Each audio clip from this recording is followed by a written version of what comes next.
दोस्तों, एक अमीर घर की लड़की और खूबसूरत लड़की मुंबई पहुंचती है और मुंबई के समंदर किनारे पहुंचती है। अब समंदर किनारे ही एक दरगाह है और वहां पे 4-5 भिखारी भीख मांगने के लिए बैठे हुए थे। अब ये खूबसूरत लड़की जो है, जो समंदर किनारे एक दीवार बनी हुई थी, वहां पे जाकर ये खड़ी हो जाती है। 5 मिनट ये कुछ सोचती है। इसके बाद अचानक ये समंदर में छलांग लगा देती है। जब भिखारियों की नजर पड़ती है तो वो आपस में कहने लगते हैं कि चलो यार बचाते हैं। लड़की एक कूद गई है तो किसी भिखारी में इतनी हिम्मत नहीं होती कि कूद कर उस लड़की की जान बचाई जाए। उन्हीं में से एक लड़का निकलता है, एक भिखारी निकलता है जिसकी उम्र 25 साल होती है। वो कहता है कि मैं बचाने जाऊंगा और वो समंदर में कूद जाता है। अब वो लड़की को बेहोशी के हालत में निकालता है। इसके बाद अकेले हॉस्पिटल ले जाता है। वहाँ वो इलाज कराता है। इलाज कराने के समय वो बेहोश होती है। पुलिस कंप्लेन भी हो जाती है, पुलिस वाले भी आते हैं। अब उस लड़के से इंक्वायरी करते हैं, पूछताछ करते हैं। इसके बाद उसका नंबर, उसका एड्रेस ले जाते हैं। लड़की तो बेहोश थी। इसके बाद जब लड़की होश में आती है तो डॉक्टर से चिल्लाने लगती है कि कौन मुझे यहाँ लेकर आया है। तो डॉक्टर कहता है एक लड़का है जो बाहर गया हुआ है कुछ दवा लेने के लिए, वो लड़का तुम्हें लेके यहाँ आया है। तो लड़की बुलाती है कि उस लड़के को बुलाओ, मुझे मिलना है। अब रोहित जो है, जिसका नाम रोहित होता है भिखारी का, वो जो है अंदर जब जाता है तो लड़की उस पर खफा हो जाती है, बहुत ज़्यादा गुस्सा करती है कि तुमने क्यों मुझे बचाया, क्यों मर जाने नहीं दिया। तो रोहित कहता है कि देखो, आप ज़रूर कुछ मुसीबत में हैं, लेकिन इसका मतलब ये नहीं कि आप जान दे देंगी। आप मुसीबत का सामना करो, आपकी जान जो है बहुत कीमती है। इसके बाद वो लड़की शांत हो जाती है और फिर कहती है कि तुमने मुझे नई जिंदगी दी है, तुमने मेरी जान बचाई है, तो तुम ही मेरे साथ शादी करोगे। तो रोहित जो है सन हो जाता है कि भाई ये क्या बात हुई। दोस्तों, क्यों ये, आखिर ये लड़की कौन थी और क्यों जान दे रही थी और अमीर घर की लड़की थी, ये कहानी में आगे वीडियो में जानेंगे। सबसे पहले आप मेरे चैनल को सब्सक्राइब और वीडियो को लाइक जरूर कर दें। दोस्तों, ये कहानी है उत्तर प्रदेश के लखनऊ से। एक अमीर शख्स है, उसकी एक ही औलाद है जिसका नाम संध्या होता है। अब ये पैसे वाले थे, तो जब अपने बेटी का रिश्ता पक्का करता है तो एक लड़के से पक्का कर देता है, और वो भी पैसा वाला था, बिजनेसमैन था, लेकिन शकल का सूरत का अच्छा नहीं होता, काला कलुआ होता है। संध्या उसको जब देखती है तो रिजेक्ट कर देती है, लेकिन उसके पिता जो है नहीं मानते। संध्या जो है सोच पड़ जाती है। शादी के धीरे धीरे दिन करीब आ रहे थे, तो संध्या एक दिन सोचती है कि इसके साथ रहने से अच्छा है कि क्यों न मैं अपनी जान दे दूं। तो वो मुंबई भाग जाती है। मुंबई भाग जाने के बाद वो 4-5 दिन भटकती है।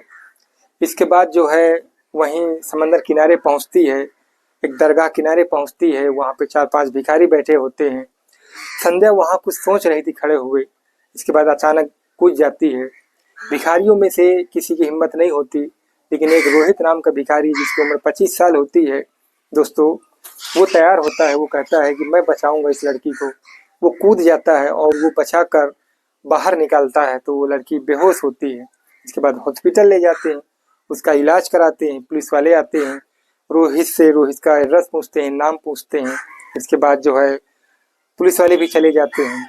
अब संध्या को जब होश आता है तो वो डॉक्टर से चिल्लाने लगती है कि मुझे कौन यहाँ लेकर लाया है, कौन मेरी जान बचाया है।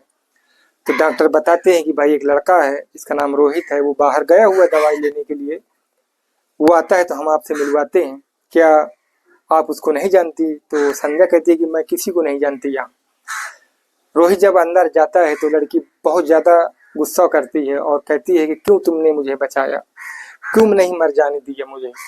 तो रोहित कहता है कि आप हकीकत में मरना चाहती थी, ज़रूर आपके ऊपर कोई परेशानी है, कोई दबाव है, इसलिए आप सुसाइड करना चाहती हैं, लेकिन इसका मतलब ये नहीं कि आप परेशानी का सामना न करें और अपनी ज़िंदगी जो है, जो अनमोल है, इतनी आसानी से दे दें।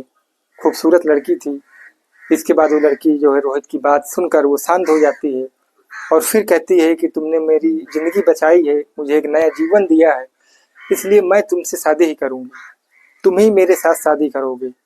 तो रोहित जो है खामोश हो जाता है कि वो रोहित अपने बारे में बताता है कि देखो, मैं एक भिखारी हूँ, मेरा काम जो है भीख मांगने का है, तुम एक खूबसूरत लड़की हो, एक अमीर घर की लड़की हो, भला मेरे साथ कैसे रह पाओगी। संध्या तमाम जो है बातें साइड में रख देती है। वो बस एक ही बात कहती है कि तुम मेरे साथ शादी करोगे और मैं तुम्हारे साथ रहूंगी। इसके बाद छुट्टी हो जाती है संध्या की और रोहित जो है अपने घर ले जाता है। उसका एक कमरा होता है और संध्या वहीं उसके साथ में रहने लगती है। रोहित के पास जो पैसे होते हैं संध्या का जो है बहुत अच्छे से ख्याल खबर रखता है। इसके बाद घुमाने फिराने ले जाता है। कपड़े जो भी जरूरत होती है वो समय से पूरे कर देता है। अब 2 महीने हो जाते हैं इनको दोनों को साथ में रहते हुए।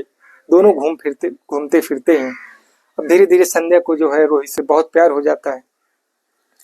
अब संध्या के जो पिता लखनऊ में रहते हैं वो यहाँ कंप्लेन दर्ज करा चुके थे संध्या की, लेकिन कोई ख्याल खबर नहीं होती। तो वो बिजनेस के सिलसिले में मुंबई आते हैं।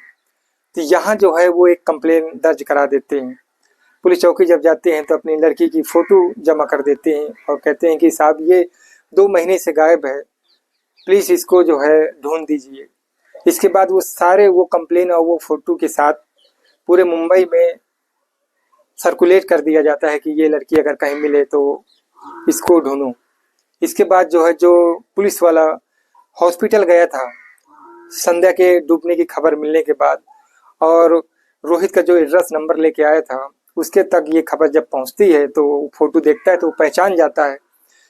इसकी पहचान जाने के बाद जो है रोहित को फ़ोन करता है। उसके पास नंबर भी होता है। नंबर में फ़ोन करता है रोहित को। तो रोहित कहता है कि जी साहब बताइए। तो पुलिस वाला कहता है कि तुम कहाँ हो। तो वो कहता है कि हम घर में। तब पुलिस वाला कहता है कि वो लड़की कहाँ है जिसका तुम इलाज कराने के लिए हॉस्पिटल ले गए थे। तो रोहित कहता है कि वो भी मेरे घर में है। तो कहता है कि तुम कहीं जाना मत, हम तुमसे मिलना चाहते हैं और वहीं घर में ही मिलो। तो रोहित संध्या वहीं घर में रुक जाते हैं। इसके बाद पुलिस वाला जो है संध्या को पिता को ये खबर देता है कि तुम्हारी बेटी जो है मिल गई है और पुलिस चौकी आ जाओ, साथ में चलते हैं, मिल के आते हैं।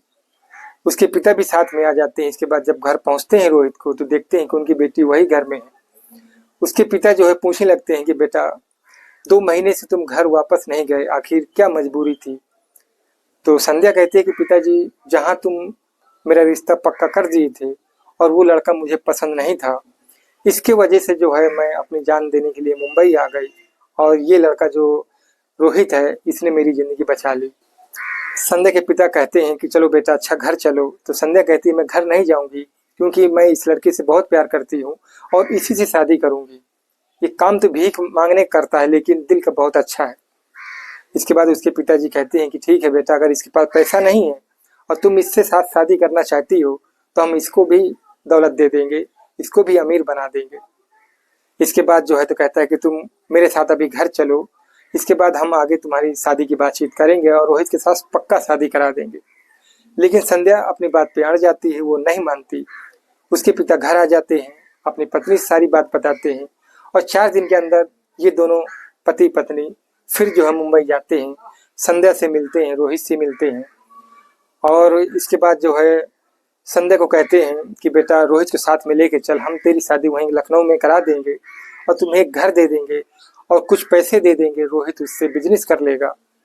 संध्या ये बात से मान जाती है और रोहित भी मान जाता है और साथ में जो है लखनऊ चले जाते हैं। वहाँ ये दोनों की धूमधाम से शादी हो जाती है। दोस्तों दहेज के तौर पे रोहित को 1 करोड़ रुपया संध्या के पिता देते हैं। अब रोहित उस पैसे से एक बड़ा घर खरीदता है और जो भी पैसा बचा हुआ था उससे वो बिजनेस कर लेता है। दोस्तों ये कहानी यहीं समाप्त होती है, लेकिन एक सोचने वाली बात है कि भीख मांगने वाला इंसान एक अमीर लड़की से कैसे शादी करके वो करोड़पति बन गया। एक नेक काम किया था उसने, एक लड़की की उसने जान बचा ली और उसकी ज़िंदगी जो है संवर गई।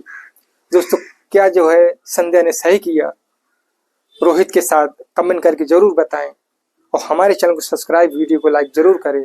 फिर मिलते हैं एक नई कहानी के साथ।